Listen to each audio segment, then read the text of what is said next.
আজকে সকাল থেকে প্রচুর খাটাখাটনি ছিল, তাছাড়া আমার হোম ডেলিভারিতে কিছু খাবারের অর্ডার ছিল, সেগুলো করতে করতে অনেকটা সময় পেরিয়ে গেছে, তো আর কোনো ভিডিও করার সময় পাইনি। বিকেলবেলাতে বর বললো যে চলো ছেলেকে নিয়ে খেলতে যাচ্ছি, তুমি আমার সাথে চলো।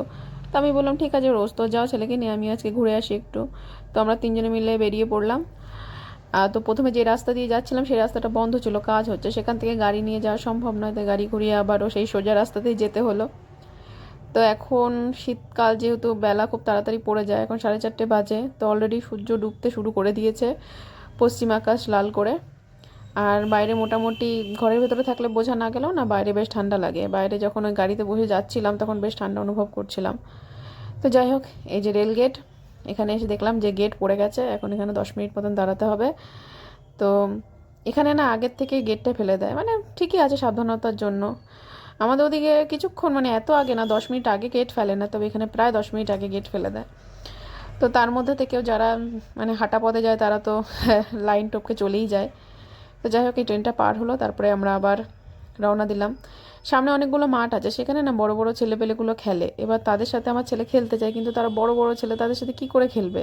এবার ফুটবল খেলে, যদি বড় বল এসে লাগে তখন তো ব্যথা পাবে, তার জন্য খুঁজে ঠুজে একটা মাঠ জোগাড় করা হয়েছে। আমাদের এখানে একটা জায়গা আছে চূড়ামণিপুর, তো আমরা সেই মাঠটাতেই যাই। মাঠটা ফাঁকা, এক সাইডে বড়রা ক্রিকেট ফুটবল সব খেলে, আর এক সাইডে আমার ছেলে খেলে। তো প্রথমে একা ওর বাবার সাথে খেলতো, তারপরে না আর একটা বাচ্চা জোগাড় হয়েছে। ওই বাচ্চাটারও নাকি আশেপাশে কোনো সাথী নেই, ও একা একা থাকে। তো যাই হোক, ওর থেকে, আমার ছেলের থেকে বড়, প্রায় 6 বছর বয়স, আর আমার ছেলের তো এই 2 বছর। তো যাই হোক, ওরা দুজনে বেশ ভালোই খেলে, ভালো লাগে ব্যাপারটা। তো এই যে দেখুন, সূর্য ডুবছে, কি সুন্দর লাগছে, গাছপালার ফাঁক দিয়ে সূর্যের আলোটা দেখা যাচ্ছে। মানে আমি এই দিকে আসলে ভিডিও করবো না সেটা হতে পারে না, মানে ব্লগ করি আর না করি, এদিকে আসলে আমি ভিডিও করবোই। মানে এই দিকের যে কতগুলো ভিডিও আমার ফোনে এখনও স্টোর করা রয়েছে তার কোনো ঠিক ঠিকানা নেই। কারণ এই জঙ্গলের সাইডটা আমার খুব ভালো লাগে, জঙ্গলটা যদি একটু আগিয়ে। তো যাই হোক, আমরা এই ডান দিকের গলিতে ঢুকে গেলাম। এখানেই মাঠটা, মাঠের ওপাশটাও তবে খুব সুন্দর, মানে গাছপালা দেখা যায়, মানে জঙ্গলটা দেখা যায়। তো এখানে মানে অনেকেই বারণ করে আসতে, কারণ এই সময় না হাতি বেরিয়েছে, একটু সাবধানতা অবলম্বন করেই আসতে হয়। তো এখন যেহেতু সেরকম কোনো ভয় নেই তাই আসছি। আবার যখন হাতির বেরোনোর খুব রমরমা হবে তখন আর আসবো না। তো যাই হোক, এই মাঠটাতে, সেই মাঠটা আমার আমার স্পেশালি খুব ভালো লেগেছে, কেন জানি না, বেশ ফাঁকা ফাঁকা, চারদিকটা নিঝুম, সুন্দর। মানে ওখানে অনেক অনেক বয়স্ক মহিলারা হাঁটাহাঁটি করে বিকেলবেলাটায়। তো যাই হোক, এই যে আমরা ঢুকে পড়লাম, আর ওই যে ওইদিকে বাচ্চা ছেলেটা, ওকে ডাকলাম, ও দৌড়ে চলে আসলো। ওকে দেখে ওর ঠাকুমা বলছিল যে অনেকক্ষণ ধরে অপেক্ষা করছে, ভাই কখন আসবে, ভাই কখন আসবে। তো আমরা এসে গেছি, এবার একটু খেলাধুলা করবে।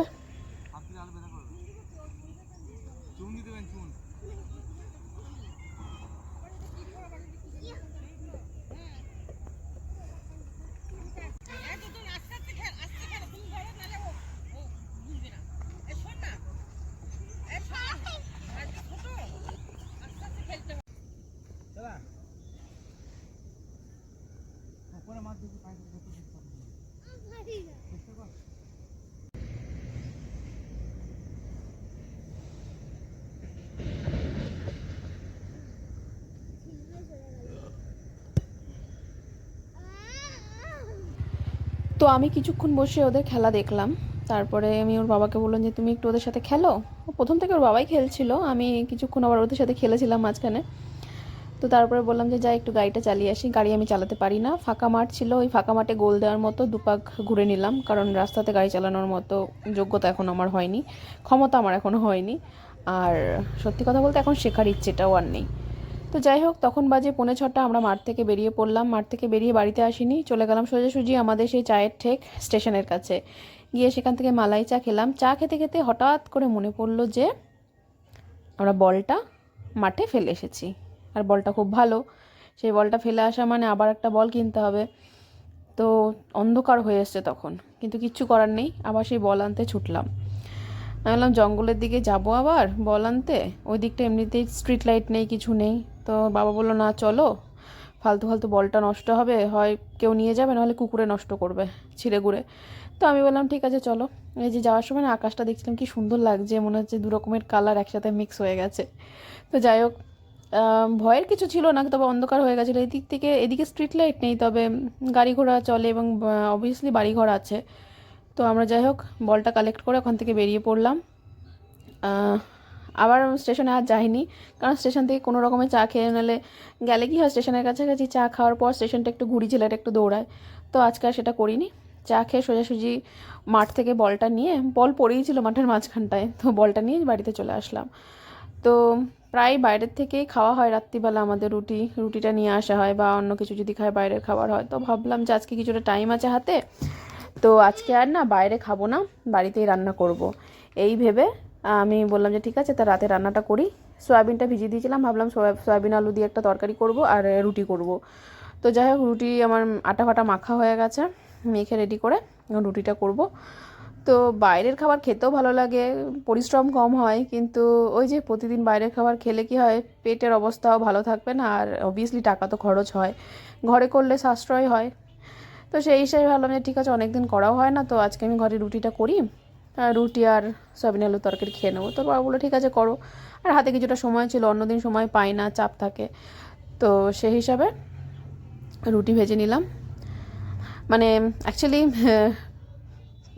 প্রতিদিন মানে সকাল বিকেল কাজ করতে কী হয়, একটা বিরক্ত এসে যায় যে না করব না। তাই সকালবেলাতে রান্নাটা করলেও না বিকেলবেলা রান্নাটা একটু স্কিপ করতাম, যে বিকেলবেলা তো দুটো করে রুটি খাই, তো বাইরে থেকে খাওয়াই যায়, অসুবিধা কিছু হয় না। তো বাইরের থেকেই প্রায় রুটি তড়কা, বা কখনো যদি অন্য কিছু খাওয়ার ইচ্ছে হলো, ফ্রাইড রাইস, চিকেন, এইসব মানে বাইরের থেকে খেলে না একটু রিচ খাবার হয়ে যায়। তো সেই ক্ষেত্রে ভাবলাম যে না ঠিক আছে, এখন মাঝে মানে প্রতিদিন না হলে মাঝে মধ্যে ঘরে রান্না করার চেষ্টাটা করব, নাহলে এইভাবে তো আর বাইরে খাওয়া প্রত্যেক দিন সম্ভব নয়, একটা বাজে অভ্যাসও হয়ে যায়। তো যাই হোক, বাড়ি থেকে খেলে আমি দুটো রুটি খাই, তার বেশি আমি খেতে পারি না। আর সত্যি বলতে রুটি আমার পছন্দের না, আমি একেবারে ভেতো বাঙালি, ভাত আমার প্রিয়। আমাকে যদি 2-3 বেলা কেউ ভাত দেয়, আমি সেটাই খাবো, আমি তার প্রতি থ্যাঙ্কফুল থাকবো, এরকম একটা ব্যাপার। কিন্তু মানে 3 বেলা ভাত খাওয়া তো ঠিক নয়, আর 3 বেলা যদি আমি খাই না, সকালবেলা ব্রেকফাস্ট আমি কখনোই করি না, তো ওই দুপুরে খাই আর রাতে খাই। তো মানে ঘরে করলে ওই 2-4টে রুটি, মানে 4টে রুটি খেয়ে নিই, আর বাইরের রুটি খেলে 2টো খাই। তো ভাবলাম যে না, রুটিটা এখন মাঝে মধ্যে খাওয়ার চেষ্টা করব। তো যাই হোক, আমার এদিকে সমস্ত কিছু তো হয়ে গেছে, রুটিও হয়ে গেছে, তরকারিটা কমপ্লিট। তো আজকে হলো এই ডিনার মেনু, রুটি আর সয়াবিন আলুর তরকারি। তরকারিটা মোটামুটি ভালো হয়েছিল খেতে, তো একটু স্বাদের হলে কী হয়, খেতে ভালো লাগে। তো যাই হোক, আজকের মতো টাটা, কাল আবার দেখা হবে।